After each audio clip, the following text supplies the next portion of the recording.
You are listening to the Conquering Everest podcast. This is episode 26.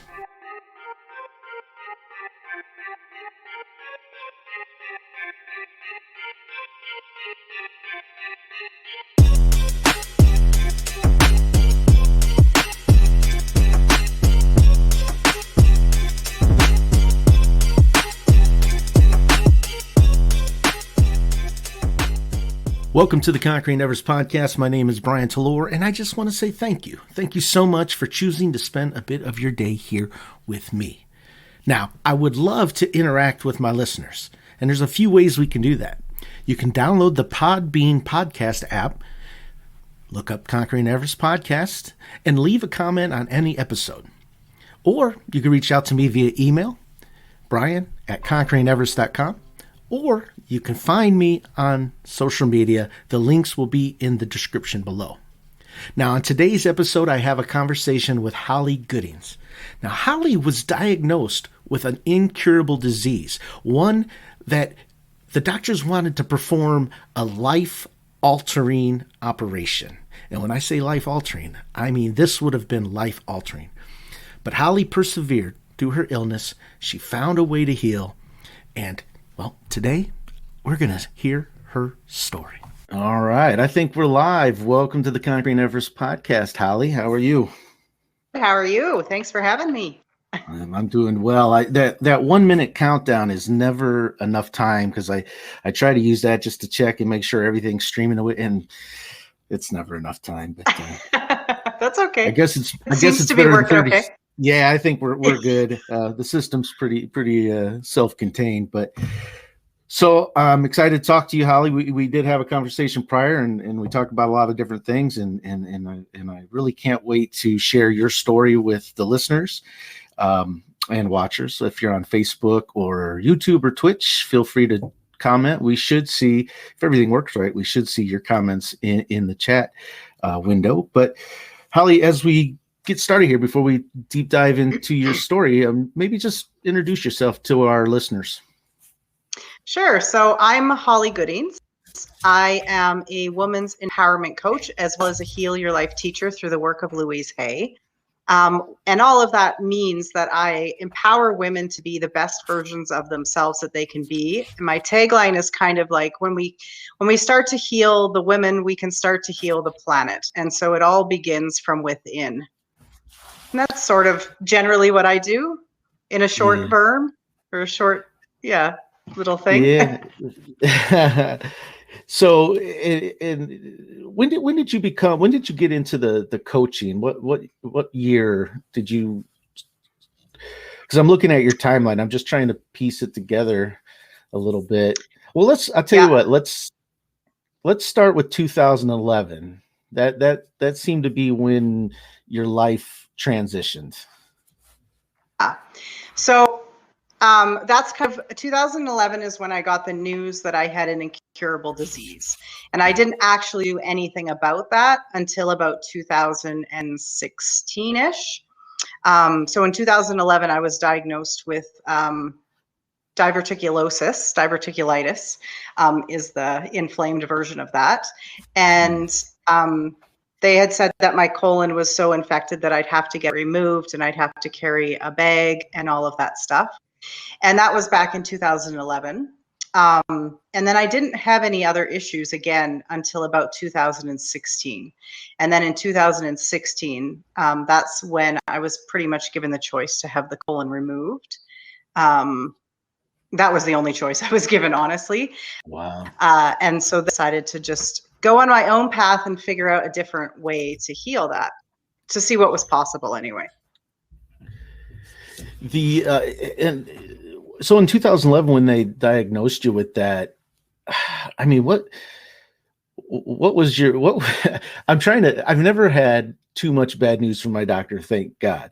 But when you hear that and they're like, hey, you've got this and you've got one option and we got to remove some parts. I mean, what was your mentality, or how was your mindset before the diagnosis, and how did it change after? Again, like in 2011, when I was told about it, I didn't have honestly a very huge reaction other than like initially I was like, oh my goodness. I think it was like just such shocking news that it didn't Yeah. really even hit me until like 2016 when I like had a reoccurring thing happen. And that's when I was like, okay, we need to do this another way. So before that point, I was very traditionally, minded, educated, all of that stuff. I thought that you had to do whatever you were told you had to do. Hmm. And if the doctor said there was no way to heal it, then there was no way to heal it, right? And so I think I kind of lived from 2011 to 2016 just kind of waiting until my colon had to be removed and all of that stuff. It was not on the forefront of my mind until 2016 when I had like another flare up, and that's when I was like, okay, this is like Yeah. now or never. I need to figure it out, right? And that was like caused you like extreme pain in the abdomen, or like would it just knock you Yeah. out? So yeah, like it's a pain, yeah, like down in your colon. Mm. Um, and it means that it's been infected. So like it's little pockets in your colon. And so my colon was full of these little pockets. Like if you Oh, look wow. at the diagnosis sheet, it says, can't remember what it said, but it's like a term for like your entire colon is diseased, like needs to be Wow. removed, not even like a little part of it. They said that I could keep. And so it's like when food gets stuck in there, it gets infected because it doesn't have a way of getting out. And so then you have an infection in your colon, and that's what it is. So they just give you antibiotics. But it's super painful. Like I couldn't anyway. Like I had to crawl around when I was diagnosed. I had no Oh idea what was man. happening. Can't walk, or I couldn't walk. And yeah, so generally it's they use antibiotics just to kill the infection, right? But not to Yeah. actually cure it. And remind me, because forgive me for not remembering, but at this time, when the pain started, when it really started to affect you, did you have children that you were taking care of at that time too, or? In 2016, yes, I did. I had two. Okay. So both kids So were born by then. and how did what was there? Did that like scare them, or did they just kind of go with the flow? Did you put on a strong front? That's kind of what I do with my kids. I try to put on a strong front until I can't. Yeah, I think when I was crawling around the house and I was like really scared and like went into emergency, my friend luckily was there with me, and I think she actually kind of like took them to the room. But yeah, I remember crawling up the stairs and being like, "I'm okay, this is fine, like don't worry," because they were really little. Like my youngest would have not have been one yet. So Okay. yeah, yeah, So they didn't quite process it fully no, at that no, time. So I guess that's kind of good that, for them that they, um, they didn't quite understand what was going on. But the yeah. doctors told you, hey, we gotta remove this. That would have left you with a colostomy bag. I'm assuming is because they removed Yeah. that part. It kind of, but you said no. You said I'm not going to do Yeah. that. And what was So, yeah, in 2016 when it happened again, and I had gotten, um, the antibiotics and all of that stuff, and that was when I was pretty much, and I was diagnosed through like a barium enema.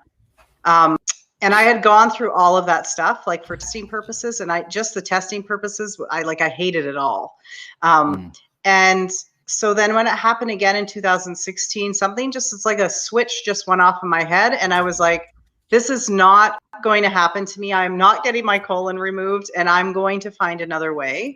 And so the very first thing I did at the time was actually just take myself to like I think it was an 8-day or 10-day full like detox raw food retreat thing. So it started as a detox, and then they gradually introduced like raw foods back in, but it was like a whole mind, body, spirit place. So mm, included in the eating was also, and the detox was also, meditation, and we were right by the ocean. And so we had like fires, and there was acupuncture and massage, journaling, therapy, all of that stuff was with that. And so that's where I started. trying to heal it on my own. Mhm. And then the more I did that, the more determined I was to, because I started reading stories of other people that have healed from That healed so from it. many different things, right? Yeah. Yeah. And this was a personal decision of yours. You're not a medical doctor. You were a patient. You were doing what you felt was best for you. Yeah. So I just want to throw that out there so nobody Yeah. thinks we're a couple of experts that are giving advice. This is your story. Yeah. So tell us what was maybe go in a little bit of detail about the retreat. What was that? What? How long? What, meditation? You ate right? What all went on? Because I know there's been a couple times where I've looked at. There's a retreat that I'd like to go on, but it's out of country, so I got to kind of wait for COVID. But I don't know what to Right. expect. I've never been on one. So, what was that Yeah. whole I thing didn't like? know what to expect either. And I honestly think they don't tell you what to expect for a reason. Because I think if you knew what to expect, you wouldn't go. You wouldn't So go. that's like, no, because the things that were involved in that were, I mean, it's intense when you're coming from a traditional standard American Canadian diet, right? Yeah. Because I'm Canadian, so I have to say Canadian. But Yeah.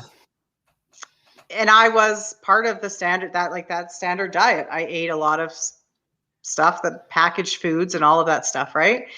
Mhm. So when you go there and they start you on a cleanse, the cleanse is like it's really intense. It's Mm.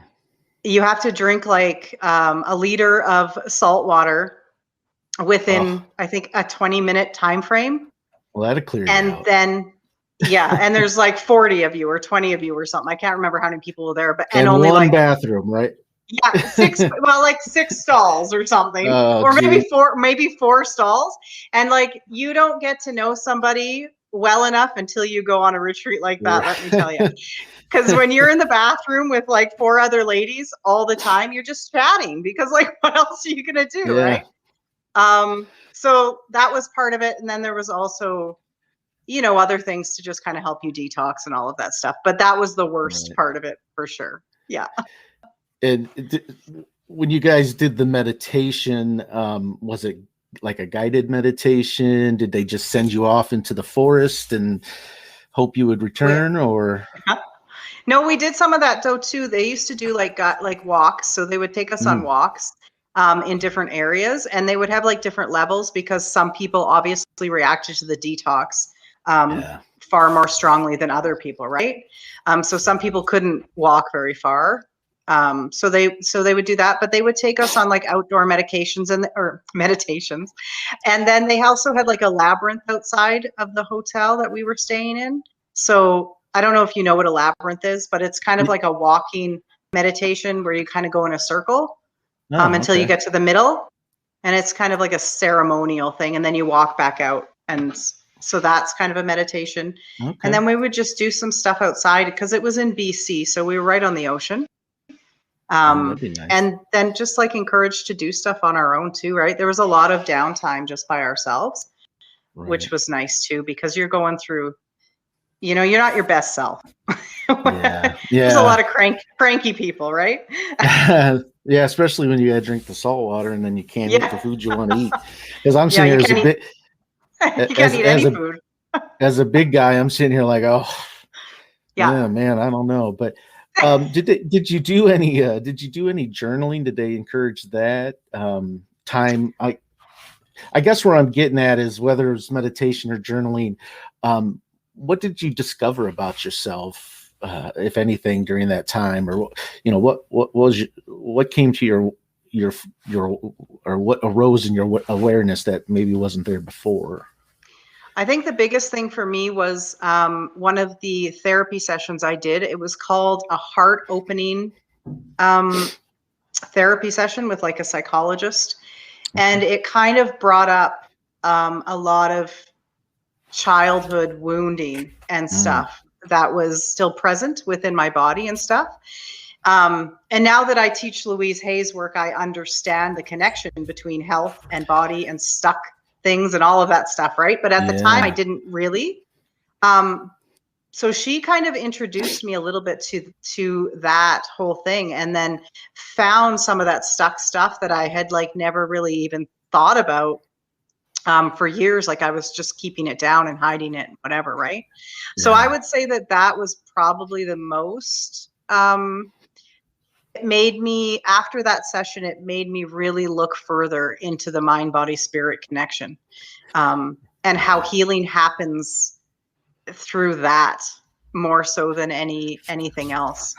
Yeah, I totally agree. That's the mind body spirit connection. If one is out of whack, then the wheel is wobbly. You know, it's Yeah. never gonna roll smooth. Can we dig down a little bit into your childhood or what you discovered, or is that off limits?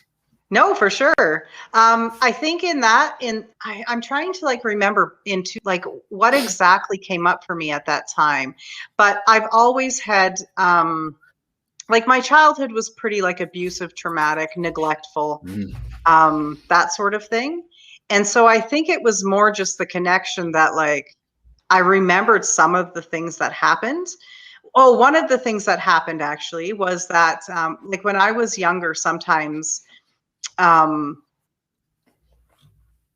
to get me to be quiet or whatever, my mom would try to like smother me with something, Mm. and like to the point where I could no longer breathe. So I would kind of like Oh pass wow. out. And that was not actually a memory that I had until she brought that out of me. And then the acupuncturist person that was there also kind of helped guide that a little bit further to heal it, right? But it was just kind Yeah. of one of those memories that I had that was like, oh my God, I totally forgot that that happened to me. And it's probably all these years it's been shaping different thoughts, you know, just that the trauma of that, even though Yeah. you may not make that link right away. I mean, Yeah. it's like a pushing a snowball down a hill, right? And it's just going to get bigger and bigger and Yeah. gain steam. And it's the Um, mentality that I took from just that, right? yeah, Like even after I realized that, it's like, this is why I feel I can't speak up for myself. This is why I can't speak my truth. It's why I have to be quiet and not loud, and like all of these things all connected to that like one piece, right? right. So yeah, it was pretty great to be Pro- able to. it, yeah, I'd say it's probably a good thing that voice came in and spoke out when it came to following the doctor or down your own path. Because I mean, if you would have Yeah. just say, okay, I can't, my opinion doesn't matter, Yeah. and next thing you know, you're under, you're getting surgery, and life is Yeah. different forever.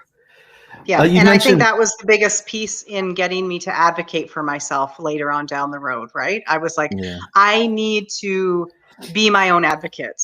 Nobody else is going to advocate for me except for me. So I need to do that for myself. And that really helped me get there. So yeah, yeah. you had a good point there. You mentioned acupuncture as part of the retreat. Is that something that you've continued on since, or was it just kind of a one-time deal? No, I just asked. I have, even to this day, I have an entire team behind me. And I believe that anytime you're trying to heal, even if you're doing it the traditional medical way, you need to have a team Oh behind yeah, you that supports you and believes in you. And yeah, that's, I mean, there's a lot of doctors and professionals that I had to fire along the way because they didn't believe that I could heal. And I was like, that's fine and that's okay, but like, I need somebody that does. And right. so I ended up finding a colon doctor guy in BC that did. And so that was my doctor. But on top of that, I also had tons of different people around me. So massage therapists, acupuncture, energy healers, Reiki, things Mhm. like that. And then meditation, journaling was a big thing for me, art therapy. So it's not just a one thing fixes all Yeah, type thing, or it wasn't for me anyways, right? Everybody has their own journey. yeah. But yeah, so it's still something I continue to this day. I think and you mentioned having a team behind you, and I think anytime you're trying to accomplish anything in life, mind, body, or spirit, Yeah. having those people in your corner makes a big difference. And that was something that I didn't realize until I got older and I started working out with like kickboxers and boxers, and I started training. I mean, by this point, I didn't have any aspirations of going pro or anything like that. But the support and the love that you get in that environment is just so uplifting. You asked me to go to the gym and walk 30 minutes on the treadmill, I'm going to fight tooth and nail. But you asked me to go to the gym and work out with a bunch of cool people that really are there to help you. Yeah, I'll be there in a second. Yeah. And I think that's actually a key piece, is because there's that quote, and I don't know who says it, but it's, you become like the top 5 people you surround yourself with, right? And so many of us, when we're going through this journey, the people that we are surrounding ourselves with can't support us in the way that we need to be supportive. And this is why it's so important to create a team. You have a coach, have a therapist, whatever you need. Yeah. But you need to make sure that those top 5 people are people that are going to, like, you know, celebrate you and support you and help you reach your goals, and not just help you sit back and not do anything. Right. Yeah, it's a big deal. And that I've heard that, and I live by it still today. It's and it's been attributed to a lot of different people. So who knows who first said it, but whoever first said it was a genius, because that is so true. Let's say it was us. It was it was you, Holly. Holly Goodings. Yeah. It was you. I'm going to attribute it to you. You just, all you got to do is put it on a meme with your name, and you're exactly share that out, and that's all you. But yeah, now I lost my place. I'm just, but sorry. No, the top 5. No, you're good. I've seen that in so many people's lives. My own life, I've seen other people. When I was young, I got rebellious. And, you know, there was a period of about 3 years that I was a wild child and got into some trouble. And when I look at the people I was hanging around with, that's what they did. So yeah, that's so true. So when did you, so in 2011, you were diagnosed. 2016, the pain became unbearable. The doctors wanted to remove parts, and you said no. You went to, you were looking for a holistic way, trying, it sounds like you various things, massage, Reiki, all that. When did you feel, like, when did you turn the corner? Because you're here today and you're talking and you don't seem like you're in pain. So 2018. So from 2016 to 2018, I worked with all of those people, including my colon doctor guy, who is amazing, by the way. He was great. And I remember having conversations with him even about, he's, you know, nobody's ever healed from this. We don't have any, you know, statistics or whatever, right? Right. And I remember telling him, well, you don't have statistics, because the way that you're telling people to heal it is to have their colon removed. You're giving them no other options. So they're either getting their colon removed or they're going their own way, and they're not coming back to tell you that. So, like, the statistics aren't accurate, right? And so then from 2016, I really worked on my mind, body, spirit connection. So I actually moved to a small island in BC. Nice. To just, like, be by the ocean, to do the healing. I followed the raw diet for the full time. And then I really connected with Louise Hay's work, and I did a lot of her stuff. I did a lot of meditation and journaling, and then working with all of those healers. And then in 2018, I decided, along with my doctor, that we would do a colonoscopy, just to see where we were at, because he wasn't so sure. Right. But I was sure at that point. I was like, yeah, let's do it. Like, I have a feeling that it is either remarkably better or gone. Like, I just felt that. And so he did the colonoscopy, and I did completely not traditionally. I refused to take the anesthetic. I took meditations with me. I didn't follow, like, the proper food and, you know, medicine that you're supposed to take to clear your colon or any of that. I did it all my own way. And this is what was great about my doctor, is he was like, you know what, Holly, like, you can do it any way you want, but if you come in here here and we do the colonoscopy and it's not empty, you got to do it all over again. And that's going to be a pain in the ass, right? Yeah. But that's all he ever said to me. He's like, but do it however you want. And so I did it my own way, and I went in and it was fine. And there was even a point where like it got a little bit painful, and the anesthesiologist was like, please just let me give you the anesthetic. And I was like, no. And it was my doctor that actually advocated me at that moment. And he was like, you said you didn't want it, or she said she didn't want it. So let's just try to reposition her and see if that works first. And it did. So this is why it's important to have your doctors on your side, or your healers, or whatever you're using, right? Because they'll advocate for you in the moment when you're at your weakest, right? Because I probably would have said, sure, give it to me, because I was in so much, like, it hurt, right? Yeah. And it was my doctor who knew I didn't want it that stood up for me. So yeah, it was that. And then I went and did my Louise Hay training to become a Heal Your Life teacher after that. And that was just another big step along the thing. And then ever since then, that's just kind of been my focus, to help people realize that they are their own expert, and to listen to your inner voice. Because it knows so much more than what you're told that it knows, right? Because I have heard stories, even to this day, I don't know anybody who has healed from what I've healed from. I know there's people out there, and if there are, come talk to me. I would love that. We got the hookup. Because even like my doctor in the small island in BC, she would give my name and number out to people with it, just so they could have, somebody as an example, right? Right. But yeah, I mean, to this day, I've heard stories of miraculous things that have been cured. Like one lady had 2 weeks to live from terminal cancer, and she turned it around. And it's all mind, body, spirit, food connection, right? What you're putting into your body.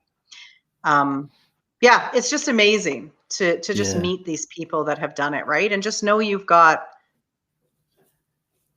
so much more capable sometimes than what you're led to believe, right? Oh yeah. And I think that's why meditation is so important, is to get rid of the external world and just connect with yourself. And there's days you wake up and your body says, nope, I want to rest, rest. And then that you don't have to worry about. Absolutely. Don't feel like you're having an unproductive day, because the next day is going to be super productive. At least that's been my experience. That is the experience. Yeah. Now I have my notes here, and I'm notorious for chicken scratch. So, and you'd think by now I would take cleaner notes, because every time I'm like, what was I writing? But I have here. So you've got 2018. You felt healed from the colon disease, and I don't even know if I could pronounce it, so I'll just leave it at that. But then the universe was kind of like, wait, there's more, right? So what was your bonus round? My bonus round for that was going and doing my Louise Hay teacher training, and then going and doing a couple of different coaching programs, because I knew that so many people out there needed to know that there was other people that healed, but also just to know the strength that they have within. Because I don't think we're raised in a society right now where we're taught that all of our answers are we've got them. Like we were born with them. We were born with that inner voice for a reason. And for so long, we are pushed away from listening to it and told to listen to all of these other people, whoever they are, right? And so it was like a pivotal moment for me to be like, we need to teach people this. Like, even if it can help one person, like, I'm good, right? Because if you can help one person from not going and getting like a surgery, maybe that they don't need. And I'm not advocating to like, I'll just say that right now, right? Like, if you need it, you need it, and that's fine. Personal stories. Yeah, totally. It's just my story.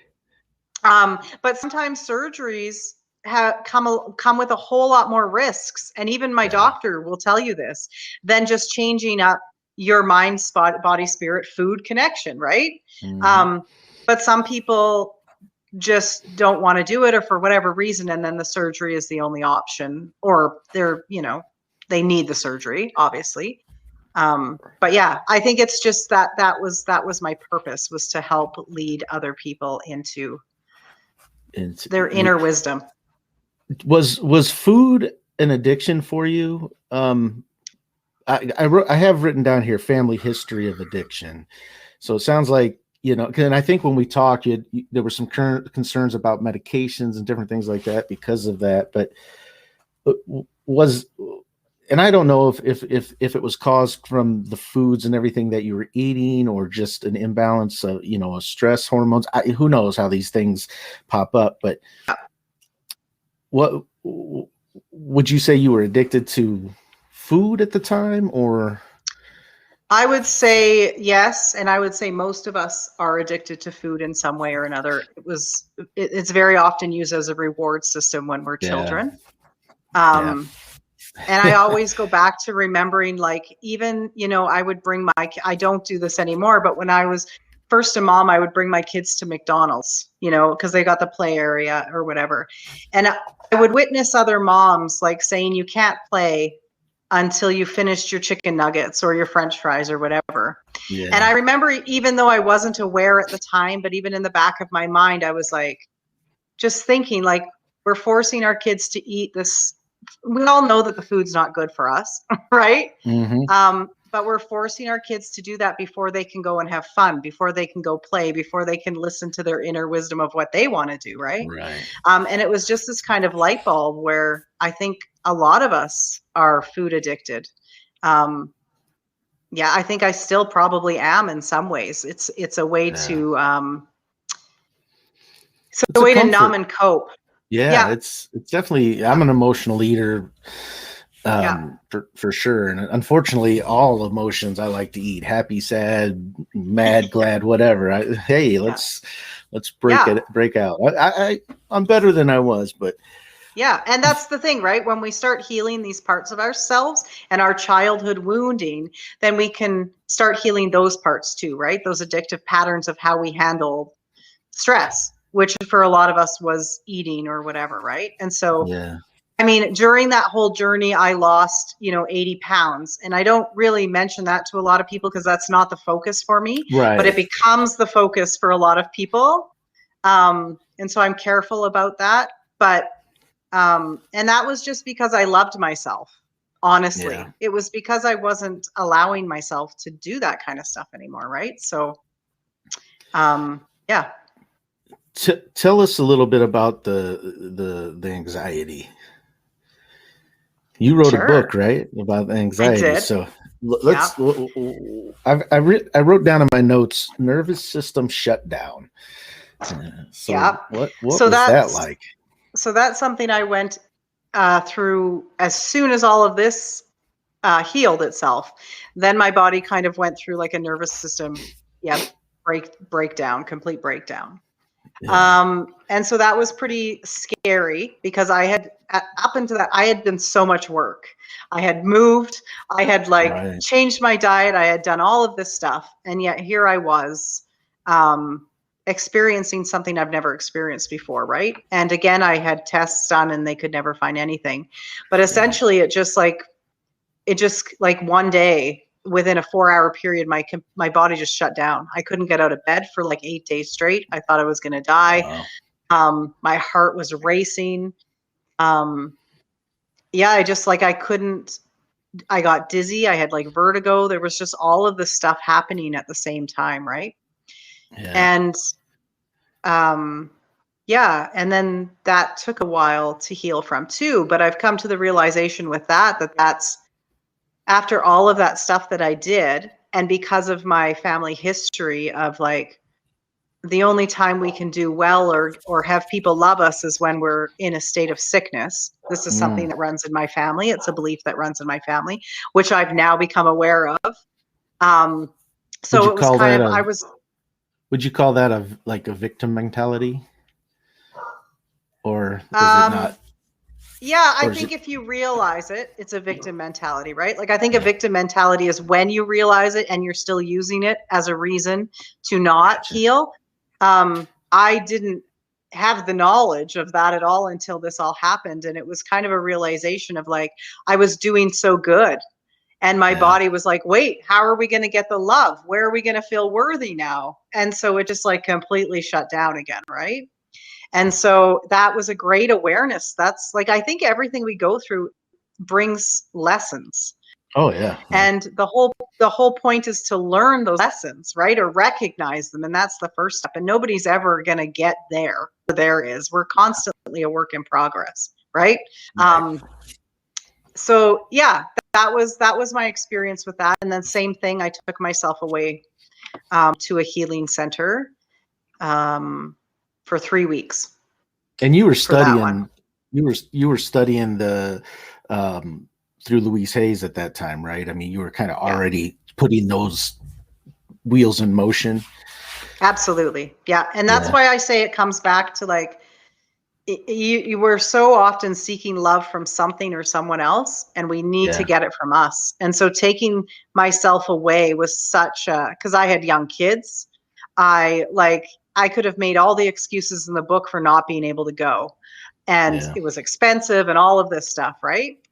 But I made a way out of no way because I knew from all of the work that I had done, this was a great opportunity for me to show up for myself, right? And Right. that's what it's all about, is finding that within us instead of seeking it from other people.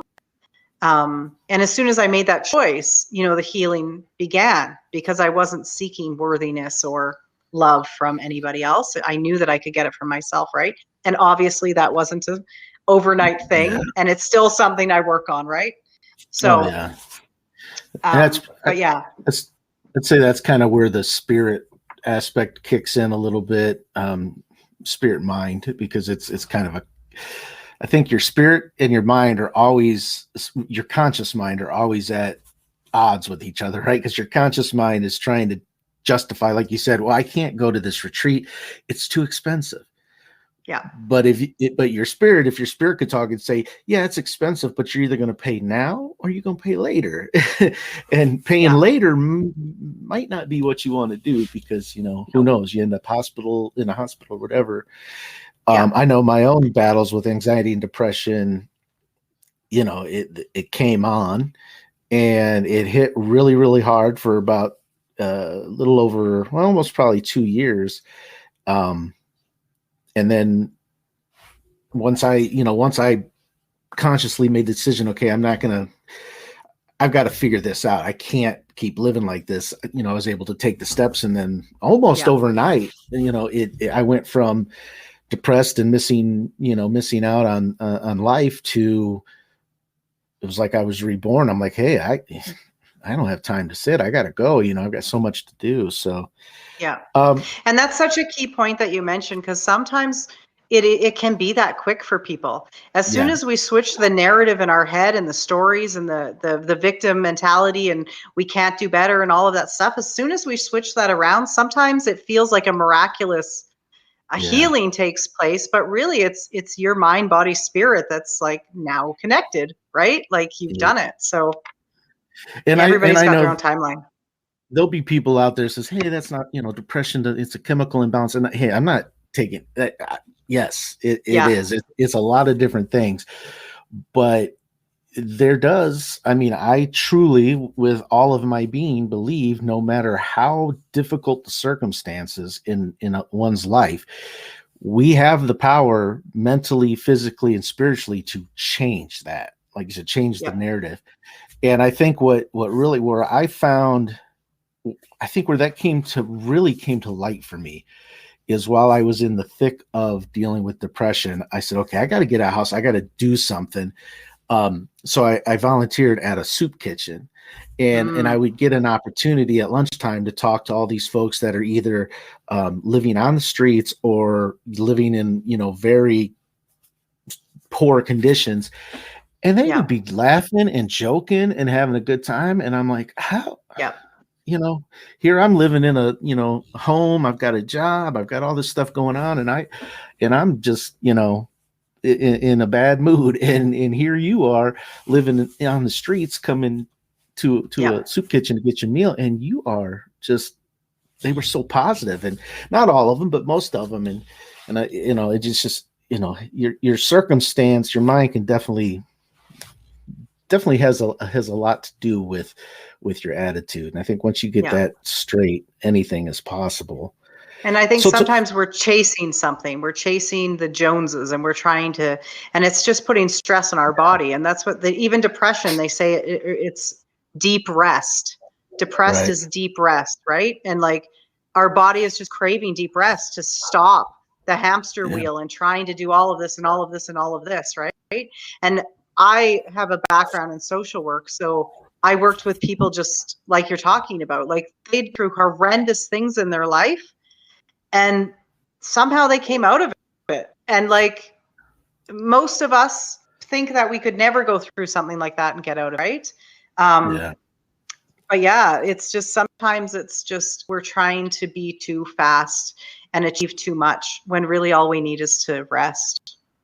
Yeah, and there's a lot of layers to it. Like you said, we are in a constant state of evolving Yeah. throughout our lives, our time here on Earth. Right, you're never going to be 100%.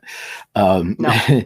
Coaches need coaching too, and Yep. therapy and different things depending on different waves of life. But let's talk a little bit about your book. So you wrote the book. The only way out is through, and it's like a toolbox for anxiety-free living. In Let's 30 talk a little days. bit Yeah. about that. Yeah. Sure. Well, we know So what prompted it, but what could somebody expect by reading that book? So that book, it gives you 30 days worth of new tools that you can put into your toolbox for when you're going through anxiety or even depression. A lot of people have used it for depression as well. Mm. And it's just things that have worked for me or research that I have done that has worked for others or whatever it is. And it just kind of gives you that support to give you something new to do every day. And it's take what you want, leave what you want. I'm not a big believer that you need to follow my steps and this is the way to do it. There's 30 things, do 5 of them every day, like do whatever. That's why there's 30. So you can pick and choose. And I actually have an online course that goes with that book as well if people want extra support. Because like you were saying before, sometimes you just need that person in your life that you know is there to support you and that you can check in with and that's going to hold you accountable, right? So yeah, there's an online course for that too where you get the book for free. Otherwise, it's on Amazon just as What's an ebook. let's go ahead and promote that site because I think that'd be beneficial to folks. I'll make sure I include all the links in the description, especially when this gets uploaded into the podcast format. But do you have any links that you'd like to share out? People, if it's probably going to be somebody saying, Yeah. "Hey, I want to learn more." So if you go to innershift.ca, NNERSHIFT.ca, everything is on there. So all my courses, a link to the book, who I am, coaching, everything is on that site. And then I'm also on Facebook and Instagram under Instagram's Inner Shift Coaching and Facebook's just Inner Shift, I believe. So I'm going to give something a try here just to see if this will work. Let me share my screen. We'll share this. Well, this probably is not going to work because I have multiples. I was going to try to pull up the page so they can look at it, but like I said, I'll make sure I have the links in the description below. But yeah, it's got an email, a nice bamboo water fountain image there. So check it out. Brings you peace. Yeah, no, definitely. Did you ever see yourself? I mean, if you think back to 2011 when everything started going down for you, did you ever imagine yourself writing a book, or was that like surprise? You're an author. No, I did not ever imagine myself writing a book. Although when I think back on it now, when I was a child, I used to like to write. But there's no way that I would have thought that I would have been an author. No.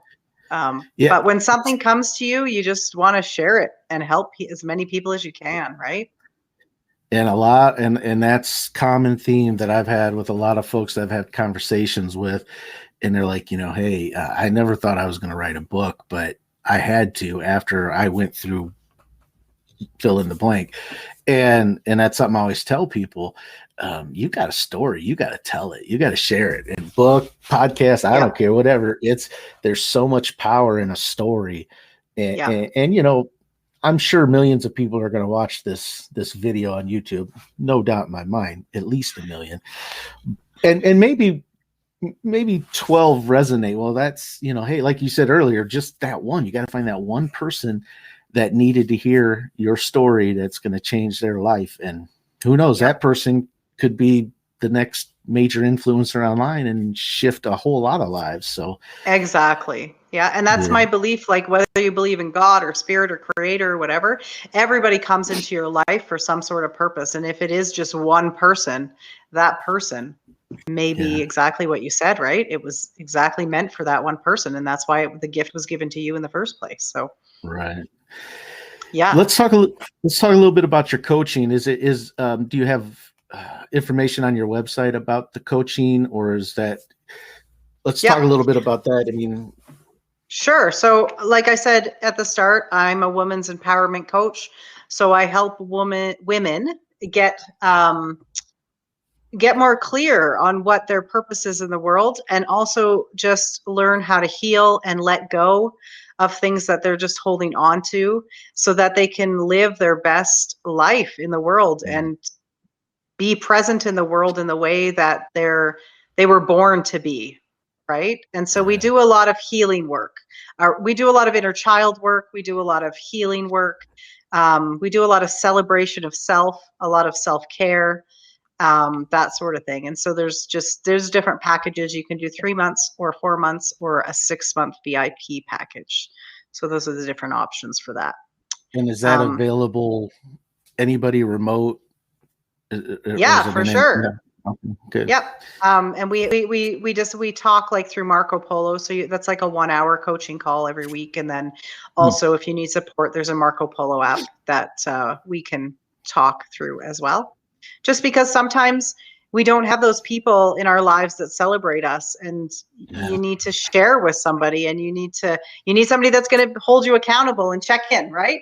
Did you Yep. finish that thing that you wanted to do or whatever, right? And so hiring a coach has been life-changing in my own life, and I highly recommend it to so many people, because Oh yeah. sometimes it's just the accountability and your whole life changes, right? Yep. So yeah. Yeah, definitely. It's coaching makes a world of difference, because it's funny how the human mind works, because you may hear something 100 times, and then Yep. one certain person says the exact same thing that you've heard 100 times, and it finally the light goes off, and you're like, oh, okay. And that's happened to me Totally. on a couple of occasions, to where it's like, okay, I just needed to hear it from you. Apparently everybody Yep. else, who cares? But you finally broke through my stubbornness, and Yeah. it got me. So yeah, so the book's available on Amazon.com, your website. We're going to make sure we have that available for everybody. And as we approach the end of our time together, I guess I'll throw one last question out. Like I said, I don't like to script too many questions. Usually the first question and the last question are the only ones that I have scripted. And so I'll say, and this is an open-ended question. Do you have any parting words of wisdom for the folks that are tuning in to this live, or even to the podcast, that'll be up after the fact? If you could. I I think the biggest thing that I would leave people with is to start listening to that inner voice. A tool that you can use that has worked for me, that I actually learned from an author named Sark, Sark. I don't know if you've heard of her, but Mm, she calls it like listening to your inner. What does she call it? Your inner wise self. And so it's journaling, and it's like whatever's coming up for you. You, dear inner wise self. Um, why am I feeling this way or whatever? And then, love, Holly. And then you like sit in like meditation for a couple minutes, and then you write, dearest Holly. And the way that you recognize whether it's her or ego is because she will respond in like a sweet, loving way, whereas your ego is just like, how your ego responds yeah. versus like your biggest, wisest self, right? And that Hmm. has been like one of the biggest things to retrain myself how to listen to that inner voice is by writing it down on paper and asking it questions and letting it answer. And then also trust that you are the expert of your own life, your own body, your own mind. Nobody else can be the expert of you except for you. So yeah. Okay, so I lied. There's going to be one more question because just something that you said there resonated. And I haven't shared this out with anyone else. So, breaking, just there, you're going to hear it here first, but, so I do meditate, and that's an important, I'm not super disciplined at it, but I'm getting better and more disciplined at it. But one day, as I'm sitting, I'm getting quiet. I'm just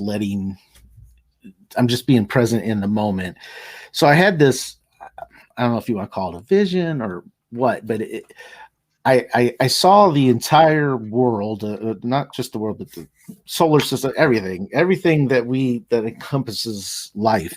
I saw it as an energy, right? And if you can tap into that energy, you have unlimited. You have the answers. It's just a matter of tapping into a I don't even know how to explain it. Just a certain kind of flow of energy that finally will awaken. Like a vortex? Maybe, or yeah. It's so it hit me so weird that when I kind of came out of the meditation, I'm like, man, that, like, I had a marker and I didn't have anything to write on, so I just drew it on my wall. I drew a picture of, like, I could paint over it later, but I just drew this picture. But I guess all that to say, do you believe, like, we all have the answers we need to everything, mind, body, and spirit? It's just really a matter of tapping into that invisible, like that subconscious level of existence. It's because I think that's some of the stuff I teach in coaching, is giving you the tools. So the journaling and the journeying, even you can go through journeying sessions with yourself, right? There's so many other things that it's really being able to connect to that part that we haven't connected to, some of us, for ever, right? Probably since we're a baby. So I love that you drew on your wall. I think that's fantastic. Yeah, I was like, I got to let it out. I got to write it, or I was going to forget. It's like a dream, if you wake up and you don't, like, write it down right away, you kind of forget it. So, and it still doesn't make total sense to me. It's just, it was something that happened in the moment of silence. And sometimes you're only given little pieces at a time, and just trusting that every piece will come, right? But if you believe, believe the fact that we can't or haven't tapped into all of our, being able to use our mind at 100% capacity. But if you think about it from a kid, you get these little nuggets as you grow up. The whether you're, maybe you had an abusive, toxic, relationship or family situation. Well, your mind is going to store bits and pieces of that, good and bad. It's going to store the truth and the lies. And then that happens all throughout our life. But once you can finally just learn, and it takes time and it takes patience, but once you can kind of learn to push out the external noise, those pieces start to unravel and reveal themselves. But anyways, that's it's something on my wall right now. I haven't painted over it yet. I'm hoping that sometime in meditation it's going to give me the second piece of it so I can put it together. But I'll take what I can get when it gives it to me. So well, Holly, it's been a pleasure having you on the show, and your story is inspirational. I mean, I can't imagine what the pain felt like. I complain when I get a sore back. I can't imagine if my intestines or the colon. But you came back from that. You dealt with an anxiety, and you've created this book, and you're coaching, and you're making a difference in this world. I always end every one of my podcasts with aim high, be courageous, and do amazing things. And I think you're doing amazing things. So appreciate you being on the show and sharing that with us. Right back at you. Thanks for having me. All right. Well, hang tight. We're gonna have a conversation offline, but I'm gonna go ahead and end the stream, and we'll talk in just a minute. Sounds good. And there you go. There you have it. My conversation with Holly Goodings. She is truly an inspiration. Holly, if you're listening, I just want to say thank you so much for being on the show. And to all the listeners out there, make sure you go check out Holly's website, check out her social media, and connect with her if you feel like, if you feel like she's someone that can truly relate to where you are in your life. So with that, I just want to say thank you again for choosing to spend, the last hour or so listening to this podcast. I truly, truly, truly appreciate it. I do this for you. I do this for the listeners in the hopes that the stories that are told here will inspire, will motivate, and hopefully will change a life. So until next time, aim high, be courageous, and go do amazing things.